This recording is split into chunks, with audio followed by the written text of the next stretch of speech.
Bonjour, c'est Ulysse, je suis toujours dans ma quête de relever 100 challenges à travers le monde et de montrer que tout peut s'apprendre. Et aujourd'hui, je suis à Plovdiv, en Bulgarie. Qu'est-ce que je fous là ? En tout cas, on est dans un charmant petit hostel en plein milieu de la vieille ville. Tout est en bois, ça donne un côté un peu traditionnel, etc. Et je me suis dit quel type de challenge je pourrais relever ici. Et il se trouve que dans le train, j'avais téléchargé une application qui s'appelait la cave aux énigmes, où je me suis amusé à répondre à plein de petites devinettes. Enfin plein, mais pas toutes, il m'en manque encore quelques-unes qui me résistent là. Par exemple, si je ne suis pas là, je peux donner la vie. Si je ne suis pas là, je peux donner la mort. Mais si je suis là, je ne peux donner ni l'un ni l'autre.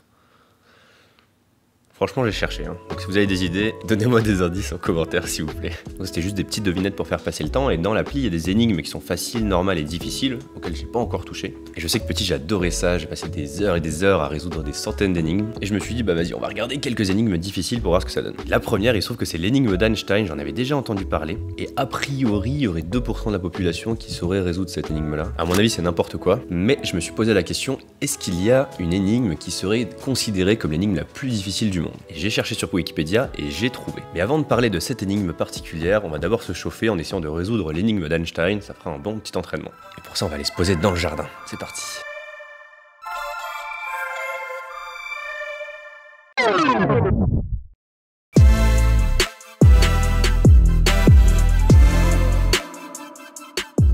Allez. Il y a 5 maisons de 5 couleurs différentes alignées le long d'une route. Dans chacune de ces maisons vit une personne de nationalité différente, chacune de ces personnes boit une boisson différente, fume une marque de cigare différente et a un animal domestique différent. Le Britannique vit dans la maison rouge, le Suédois blablabla. Question, qui a le poisson ? Ok. Moi ça me paraît évident qu'il faut faire un tableau, et un petit peu comme un sudoku, essayer de remplir au fur et à mesure le tableau jusqu'à comprendre qui a le poisson. Et c'est ce qu'on va faire. Ça faisait longtemps qu'on n'avait pas fait des Google Sheets. Donc c'est parti. On va voir la maison A, B, C, D, maison E. Chaque maison a une couleur. Ok. Donc là on aura la couleur, nationalité, la boisson préférée, la marque de cigare, l'animal. Pour l'instant on va regarder dans la liste des hypothèses laquelle on peut placer pour sûr. Par exemple, est-ce qu'il y a une indication sur qui a la maison le plus à gauche ou qui a la maison le plus à droite. Blablabla, la personne qui vit dans la maison du centre boit du lait. Donc on sait que dans la maison C du centre, ici, il va y avoir du lait. Ce que l'on va faire aussi, c'est qu'on va prendre toutes les hypothèses. On va les écrire comme ceci, et on va les barrer au fur et à mesure. Le Norvégien habite dans la première maison. Héhéhé. Norvégien. Est-ce qu'on a d'autres indications ? Le Norvégien vit juste à côté de la maison bleue. Héhéhé. La maison verte est directement à gauche de la maison blanche. Elle peut pas être tout à droite, parce qu'elle est forcément à gauche d'une autre maison. Donc la maison verte est soit là, soit ici. Sauf que le propriétaire de la maison verte boit du café. Donc ça peut pas être lui, parce que lui il boit du lait. Donc la maison verte est forcément ici. Du coup, on sait qu'il boit du café. Et du coup, la maison verte est directement à gauche de la maison blanche. Donc voici la maison blanche. Donc on sait que là, il peut y avoir l'option jaune, rouge, jaune, rouge. Et on sait que du coup, les Denil, elles sont soit ici, soit ici. Ça pour l'instant on ne le sait pas. Le Danois boit du thé. Ok, donc on sait que le Danois du coup, vu que lui est norvégien et que eux ils boivent du lait et du café, le Danois il est soit là, soit là. Ce qu'on va faire c'est que quand on n'est pas sûr, on va les mettre en rouge. Le Britannique vit dans la maison rouge. Ah, la première maison est au Norvégien, donc le Britannique est forcément ici.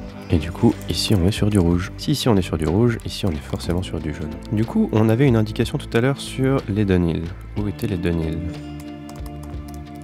Le propriétaire de la maison jaune fume des Denil. Ben voilà, nous voilà rassurés. Hop, ça c'est une phrase qui est intéressante. Celui qui fume des Blue Master boit de la bière. On sait que le Norvégien fume des Denil, donc c'est pas lui. Mais on sait que eux deux ne boivent pas de la bière non plus. Donc celui qui fume des Blue Master, c'est soit celui-là, soit celui-là. On sait que l'homme qui fume des blends a un voisin qui boit de l'eau. Lui, il peut pas fumer de blend, parce que son seul voisin, il boit du café. Donc c'est forcément lui qui fume des blends. Vu qu'il a un voisin qui boit de l'eau, hop. Tac. Du coup, on saura que le Blue Master est ici. Lui, du coup, il boit de l'eau. Celui qui fume des Blue Master boit de la bière. Et du coup, ici, on a de la bière. C'est pas beau, ça. Le Danois boit du thé. Bah, il ne reste plus qu'un seul, donc là, c'est forcément le Danois, du coup. Et lui, il boit du thé. Il n'est plus Danois. L'homme qui a un cheval est le voisin de celui qui fume des Denil. Ah, donc là on sait que lui il a un cheval, puisque lui il a pas de voisin. L'allemand fume des Prince. Ça c'est intéressant parce que lui on sait qu'il fume des Blue Master. Et lui c'est le seul dont on n'a pas la nationalité. Donc c'est forcément lui qui fume des Prince. Et qui du coup est allemand. Norvégien, danois, britannique, allemand, donc lui c'est un suédois. C'est vraiment comme un sudoku, c'est marrant. Du coup il a un chien. L'homme qui fume des Pall Mall, donc c'est forcément lui qui fume des Pall Mall. Élève des oiseaux. Incredible.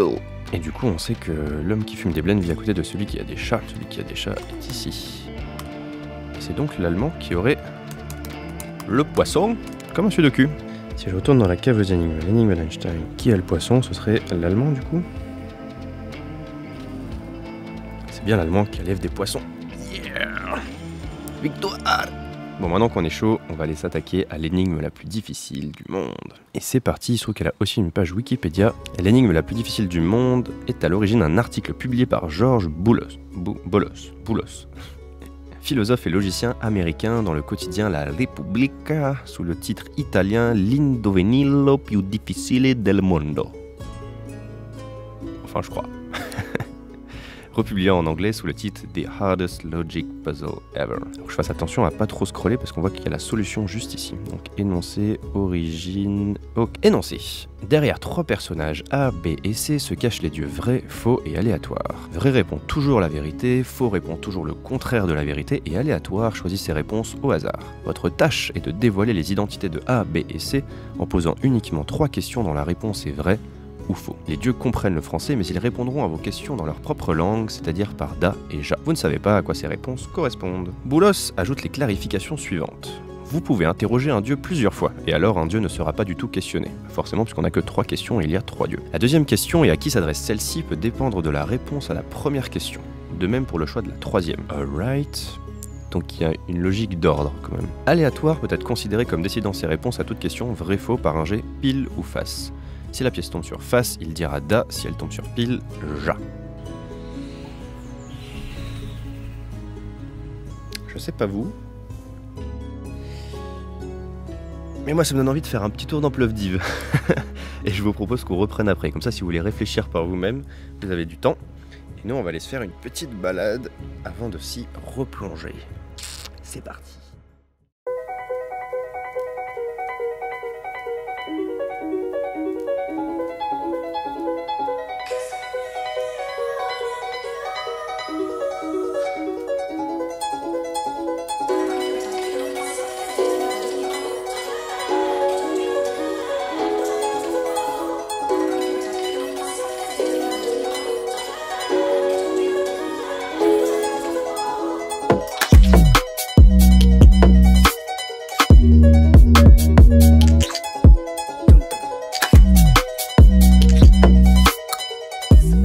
Vous en avez pensé quoi de Plovdiv? Non. Bon, entre temps, il y a les oiseaux qui sont arrivés, ils sont dans l'arbre juste derrière moi, donc on va essayer de résoudre cette énigme en featuring avec les oiseaux. Alors, donc, comme d'habitude, on va prendre une feuille de calcul et on va essayer de réfléchir.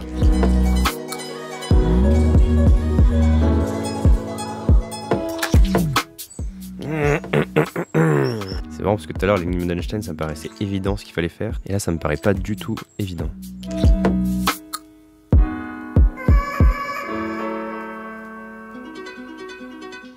Da, ça veut dire oui en russe, hein. Mais je pense que ça n'a aucun lien. Mais... Et ja, c'est quand on rigole en espagnol. Mais c'est archi dur. Hein. Les oiseaux, aidez-moi. Dans l'énigme d'Einstein, il y a une idée d'ordre. Si par exemple, on alignait les 3 dieux comme ça, on ne sait pas si c'est vrai, faux et aléatoire, mais on peut aussi leur poser des questions du type « Est-ce que vrai est à ta droite ?» Bon, je sais pas. Je vais arrêter de filmer pendant un petit peu de temps pour réfléchir à tout ça avant de revenir avec quelques idées parce que là j'ai pas grand chose à vous proposer. Je suis un peu à court d'idées. On se retrouve plus tard. Peut-être dans un autre pays, j'en sais rien. À voir. Cheers. Ok, je viens de me rappeler d'une vieille énigme où il y avait 2 gardes qui gardaient 2 portes, à savoir la porte de la liberté et la porte de la mort. Et sachant que le premier garde dit tout le temps la vérité et le second garde dit tout le temps des mensonges. Et en fait, on avait le droit qu'à poser une seule question à l'un des 2 gardes, et en fait on pouvait trouver tout de suite la bonne porte. Et je m'en suis souvenu comme ça, en essayant de réfléchir à des questions, parce que je me disais, et si on impliquait l'autre, enfin l'un des autres dieux dans les questions? Et c'est justement la manière de répondre à cette énigme-là, qui était de dire, si je devais demander à l'autre garde de m'indiquer quelle est la porte de la mort, qu'est-ce qu'il m'indiquerait? Alors c'était pas du vrai ou faux, mais ça ressemble quand même un petit peu. Et dans les 2 cas, en fait, ils vont nous indiquer la porte de la liberté. Et ça permet d'avoir 2 mêmes réponses, enfin d'être sûr du truc. Sauf que c'est pas du vrai ou faux, et qu'on sait pas si da et ja, ça veut dire vrai ou faux. Donc là, c'est beaucoup plus compliqué. Mais il y a peut-être une idée comme ça d'impliquer plusieurs dieux dans une même question et de dire comment est-ce qu'un tel répondrait si... quelque chose comme ça. Bon, faut que je continue à réfléchir. Mais déjà, on a des idées. Quand j'ai attaqué ce challenge, c'était le dernier jour à Plovdiv, et du coup, le lendemain, on a pris le train pour rentrer à Sofia. J'avais pas envie de sortir mon ordinateur, mes spreadsheets, etc. Et je me suis dit, ok, comment est-ce que je peux réfléchir de manière différente à cette énigme?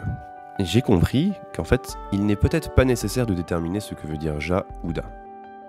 Donc pour essayer de mieux comprendre, j'ai réduit le problème à seulement 2 personnes. J'ai enlevé aléatoire parce qu'il est trop compliqué à gérer pour l'instant et je me suis dit, est-ce que je serais déjà capable de résoudre cette énigme avec seulement 2 personnages, vrai et faux? Et il se trouve que cette question-là, est-ce que Da veut dire vrai, marche super bien. Et du coup on se retrouve avec une même question, avec 2 fois la réponse dans les 2 cas qui est la même. Du coup on est capable d'identifier en une seule question qui est vrai et qui est faux. Est-ce que Da veut dire vrai? Si la personne nous dit Da, on sait que c'est vrai. Si la personne nous dit Ja, on sait que c'est faux. Peu importe le cas dans lequel on se trouve. Et là, boum, en une question et bam.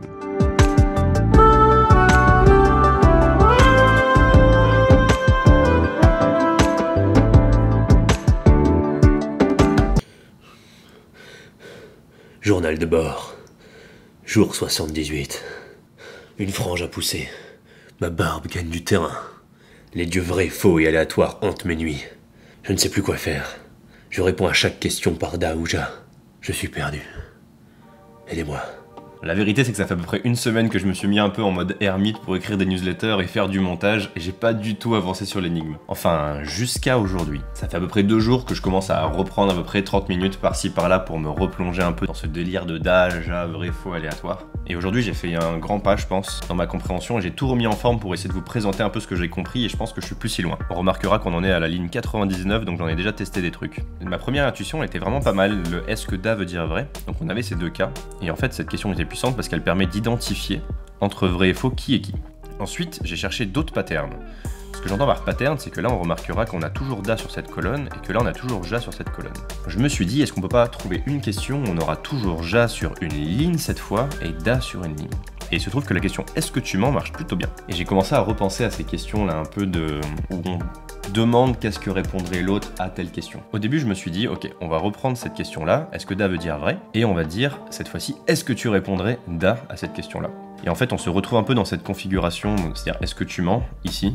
Et après j'ai testé avec une vérité générale, c'est-à-dire si je te demandais si 1 plus 1 égale 2, est-ce que tu répondrais Da? Et alors là c'est un peu par magie, mais il se trouve que tout le monde répondrait Da. Si on résume, plus par plus égale plus et moins par moins égale plus aussi. Ce qui est très intéressant avec cette question, c'est que l'on peut remplacer 1 plus 1 égale 2 par une question qui est vraie. Dire ce 1 plus 1 égale 2, on pourrait mettre n'importe quoi qui est vrai, et on saura que vrai et faux répondront Da. Et à l'inverse, si on met une affirmation qui est fausse cette fois, alors les 2 répondront Ja. Et maintenant ce que je vais faire, c'est synthétiser un peu tout ce qu'on a compris en un raisonnement, c'est-à-dire les 3 questions, les 3 étapes pour arriver à identifier qui est qui. Pour la première question, on va essayer d'identifier un dieu qui n'est pas aléatoire. Je m'explique, si on arrive à savoir qui n'est pas aléatoire, vous vous souvenez de la question qui permet d'identifier à coup sûr qui est vrai et qui est faux, est-ce que Da veut dire vrai? Et en fonction s'il répond Da ou Ja, on saura si c'est le dieu vrai ou faux. Une fois que l'on sait si c'est vrai ou si c'est faux, il suffit de lui poser une question pour identifier l'un des 2 autres. Et là c'est intéressant, parce que si on a mis le doigt sur la bonne personne, alors c'est une vérité, et donc il répondra forcément Da. Souvenez-vous ici, là on est sur une vérité, il répond toujours Da. Et si on est sur une affirmation qui est fausse, et dans ce cas-là, il répondra toujours Ja. La seule qui nous reste, c'est la première. Identifier un dieu qui n'est pas aléatoire. Et ça, je ne l'ai pas encore trouvé cette question. Mais le raisonnement tient, c'est-à-dire qu'il me reste plus qu'une question à trouver qui me permette de dire celui-là, pour sûr, c'est pas aléatoire. Et ensuite on pourra l'identifier en étant vrai ou faux, et ensuite on s'en servira pour identifier la 3e personne. Ah là là, j'ai passé au moins 2 jours avec cette idée en toile de fond, comment est-ce que je pourrais isoler aléatoire? Et il y a un matin, je me suis réveillé en me disant, ok, cette fois-ci je résous cette énigme, c'est pas possible, il me reste que ça à trouver. Et j'ai enfin eu la bonne intuition, à savoir, en plus d'utiliser cette idée de biconditionnel, et bien de rajouter une dimension spatiale entre A, B et C. Et on va voir à quoi ça ressemble. Donc voilà ici toutes les dispositions possibles entre A, B et C. Et j'ai commencé par tester une première question qui était si je te demandais si vrai est à ta droite, est-ce que tu répondrais Da? Et j'ai posé cette question à A pour essayer de voir un petit peu comment les dieux allaient se comporter. Si il est bel et bien à sa droite, on va répondre Da, sinon Ja. À la droite de vrai, il y a faux, donc c'est Ja, cette fois-ci c'est bien vrai, donc Da, Ja, et aléatoire va répondre Da ou Ja de manière au hasard. Donc maintenant l'idée ça va désoler toutes les réponses Ja. Par exemple, ici on a Ja, ici on a Ja. Et voilà le premier tableau que l'on obtient. Et de la même façon pour Da. Et là j'ai compris quelque chose. J'ai compris que si j'arrivais à isoler dans chaque cas au moins une colonne sans aléatoire, alors j'aurais réussi à isoler un dieu qui ne l'est pas. J'ai donc testé avec une 2e question. Cette fois-ci, je l'ai posée à B. Et je lui ai demandé, si je te demandais si vrai est à ta droite, est-ce que tu répondrais Da? La même question. Cette fois-ci c'est B qui va répondre et j'ai isolé les 2 cas. Et là, so close. On remarque que dans le cas où la réponse est Da, on a cette colonne ici, où on n'a pas aléatoire. Ça veut dire que si le dieu répond Da, on peut poser la question à C et on sait que cette personne-là n'est pas aléatoire. Mais pour Ja, pas de chance. Sur la colonne A, il y a un aléatoire. Raté. Et sur la C, il y en a 2. Raté. Mais j'ai pas désespéré, j'en ai testé une troisième. Cette fois-ci, j'ai demandé à B, si je te demandais si aléatoire est à ta droite, est-ce que tu répondrais Da? Faux, aléatoire est bien à sa droite. Il répond Da. Aléatoire, il répond n'importe quoi. Vrai, aléatoire est bien à sa droite. Il répond Da. Aléatoire, répond n'importe quoi. Vrai, ah, cette fois c'est faux qui est à sa droite. Il répond Ja. Faux, ah, cette fois c'est vrai qui est à sa droite. Il répond Ja aussi. On isole tous les cas et on obtient, dans le cas de la réponse Ja, la colonne C sans aléatoire, et dans le cas de la réponse Da, la colonne A sans aléatoire.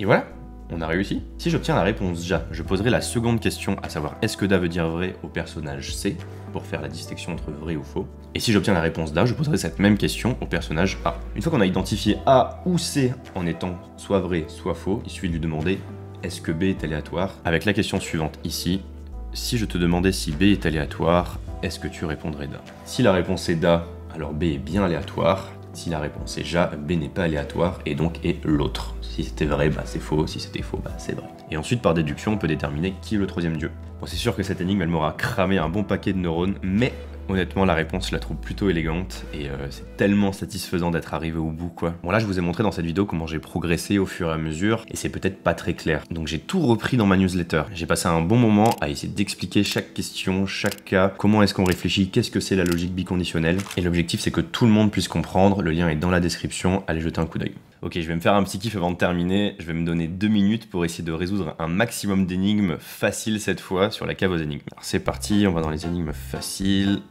Et là on va en prendre une où on va se mettre là où j'ai pas encore commencé le tournoi. C'est parti, allez je mets un minuteur. 3, 2, 1... C'est parti. Un tournoi de tennis en simple, 1 contre 1 est organisé avec 100 participants. Il se déroule en élimination directe. Si le nombre de joueurs est impair, le dernier est qualifié automatiquement. Combien de matchs seront joués? Bah, si t'as 100 participants, s'il y a un vainqueur, t'es obligé de jouer 99 matchs. Dans un restaurant, une commande est passée pour 3 steaks, mais le grill ne peut en cuire que 2 à la fois. Sachant qu'il faut 3 minutes de cuisson par face, quel sera en minutes le temps de cuisson minimum pour 3 steaks, le grill ne peut en cuire que 2 à la fois. Tu mets 3, 3, 6, 3, 9... Denise et Marie ont chacune la même somme d'argent. Combien Denise devra-t-elle donner à Marie pour que celle-ci ait 10 € de plus qu'elle? 10, c'est pas ça. 5. C'est ça. Combien de fois trouve-t-on le chiffre 9 dans la série de nombres entiers de 1 à 9? Oh là là. Donc il y en a pour 20, 30, 40, 50, 60, 70, 80, on l'a déjà 7 fois. On l'a une de plus pour le premier. Et dans la série des 9, il y en a 10 de plus, donc ça fait 18. Ah, c'est pas possible, il y a le truc en plein milieu, là. 18, non, alors c'est 19. Non, alors c'est 20. Un libraire achète un livre 70 €, le vend 80 €, le rachète 10 € et le revend 100 €. Il s'est fait 20 balles au total. Faut pas manger l'eau. Un braconnier quittant son campement marche pendant 5 km en direction du sud. Arrivé là, il abat un ours. Quelle est la couleur de l'ours? Il est blanc parce qu'il est au pôle Nord. Concours. Lors d'un concours d'échecs, 10 joueurs ont fait une seule partie contre tous les autres, sauf eux-mêmes. Bien sûr, combien de parties ont-ils joué? 10 joueurs ont fait une seule partie contre tous les autres, sauf eux-mêmes. 10 joueurs ont fait une seule partie contre tous les autres. À combien de parties ont été jouées au total? C'est 1 fois... Oh, je sais pas ça. Je sais pas. Non!